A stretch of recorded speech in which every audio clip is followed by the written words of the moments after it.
नवरात्रि का छठा दिन और आज हम आवाहन कर रहे हैं देवी के उस स्वरूप का जो उग्र भी हैं और करुणामयी भी, मां कात्यायनी, जो सिर्फ शक्ति और साहस का ही नहीं बल्कि दिव्य न्याय का भी प्रतीक हैं। तो आइए आज हम उन्हीं की महिमा और उनके तेज को महसूस करने की इस यात्रा पर आगे बढ़ते हैं। कहानी तो बाद में आएगी, पर जरा इस छवि को देखिए। ये अपने आप में ही पूरी गाथा कह देती है। ये सिर्फ एक देवी का चित्र नहीं है, ये धर्म की रक्षा के लिए उठे उस संकल्प का दृश्य है जो पूरे ब्रह्मांड को बचाने के लिए प्रकट हुआ। यहाँ उनकी शक्ति का हमें पहला दर्शन होता है। अब उनकी कथा पर तो हम आएंगे ही, लेकिन उससे पहले उनके स्वरूप को समझना बहुत जरूरी है। क्यों? क्योंकि उनका हर एक अंश, उनका हर एक प्रतीक अपने आप में एक बहुत गहरा आध्यात्मिक संदेश छिपाए हुए हैं। उनके ध्यान मंत्र में एक बहुत सुंदर पंक्ति है जो उनके स्वरूप का सार बताती है। स्वर्ण वर्णा आज्ञा चक्र स्थिताम। इसका मतलब क्या है? मतलब उनका जो सुनहरा तेज है ना, वो कहीं और से नहीं बल्कि सीधे उनके आध्यात्मिक केंद्र यानी आज्ञा चक्र से फूटता है, जैसे हम सब तीसरी आंख के नाम से जानते हैं। देखिए, उनका हर प्रतीक एक गहरा संदेश है। ये जो सुनहरा वर्ण है, ये सूरज के तेज को दिखाता है जो अज्ञान के अंधेरे को पूरी तरह मिटा देता है। और उनका वाहन सिंह, वो सिर्फ एक सवारी नहीं है, वो प्रतीक है उस हिम्मत का, उस जबरदस्त दृढ़ संकल्प का जो हमें याद दिलाता है कि धर्म के रास्ते पर चलें तो हर मुश्किल पर जीत पक्की है। लेकिन सवाल ये उठता है कि इतनी शक्तिशाली, इतनी दिव्य शक्ति वो प्रकट कैसे हुई? उनकी कहानी किसी आम जन्म की कहानी नहीं है। ये तो ब्रह्मांड की सारी ऊर्जाओं के एक साथ आने की कहानी है जो एक बहुत खास मकसद के लिए हुआ। सोच कर देखिए, उनका जन्म किसी मां के गर्भ से नहीं हुआ। वो तब प्रकट हुई जब धर्म पर बहुत बड़ा संकट आया हुआ था और सभी देवताओं ने अपनी सारी की सारी शक्ति, अपना पूरा तेज एक जगह इकट्ठा कर दिया। वो उस दिव्य रोशनी के पुंज से जन्मी थी और क्योंकि महान ऋषि कात्यायन ने सबसे पहले उनकी पूजा की, तो उन्होंने बड़े प्यार से, बड़े स्नेह से उन्हें अपनी बेटी मान लिया। इसीलिए उनका नाम पड़ा कात्यायनी।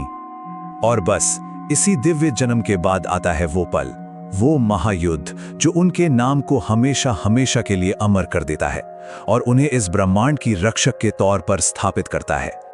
महिषासुरमर्दिनी ये सिर्फ एक नाम नहीं है, ये तो बुराई पर अच्छाई की जीत का सबसे बड़ा, सबसे जीवंत प्रतीक है। सोचिए, उन्होंने उस राक्षस का वध किया जिसे ये वरदान था कि कोई भी पुरुष उसे कभी मार ही नहीं सकता। और ये जो लड़ाई थी ना, ये सिर्फ हथियारों की लड़ाई नहीं थी, ये एक कॉस्मिक, एक ब्रह्मांडीय संघर्ष था। देवी कात्यायनी ने अपनी जबरदस्त शक्ति से अहंकार के उस अंधेरे को चीर दिया जिसे कोई दूसरा देवता छू तक नहीं सका था। ये उनकी परम विजय थी। पर देखिए, उनकी शक्ति सिर्फ कहानियों और ग्रंथों तक सीमित नहीं है। आज भी भक्त उनकी कृपा को अपनी जिंदगी में साफ साफ महसूस करते हैं, खासकर जब जिंदगी की कुछ बड़ी मुश्किलों को दूर करने की बात आती है। ऐसा माना जाता है कि उनकी पूजा से जीवन में एक संतुलन, एक हार्मोनी आती है। खास तौर पर अगर विवाह में कोई बाधा आ रही हो तो उनकी कृपा बहुत प्रसिद्ध है। ज्योतिष की बात करें तो वो बृहस्पति ग्रह की ऊर्जा को कंट्रोल करती हैं, जो ज्ञान और अच्छी किस्मत का कारक माना जाता है। तो कुल मिलाकर उनकी पूजा एक खुशहाल और संतुलित जीवन की तरफ ले जाती है। और उनकी कृपा का सबसे प्रसिद्ध उदाहरण तो हम सब जानते हैं, जब ब्रज की गोपियों ने भगवान कृष्ण को पति रूप में पाने के लिए उनकी पूजा की थी, तो देवी ने उनकी निस्वार्थ भक्ति देखकर उन्हें वो वरदान दिया। ये दिखाता है कि सच्ची श्रद्धा हो तो उनकी कृपा जरूर मिलती है। लेकिन मां कात्यायनी की कहानी सिर्फ बाहरी लड़ाइयों और वरदानों तक ही सीमित नहीं है। उनका जो सबसे गहरा रहस्य है वो हमारे अंदर, हमारी चेतना के स्तर पर जाकर खुलता है। तो सवाल ये है कि उनकी इस असीम शक्ति का असली सोर्स क्या है? कहां से आती है ये शक्ति?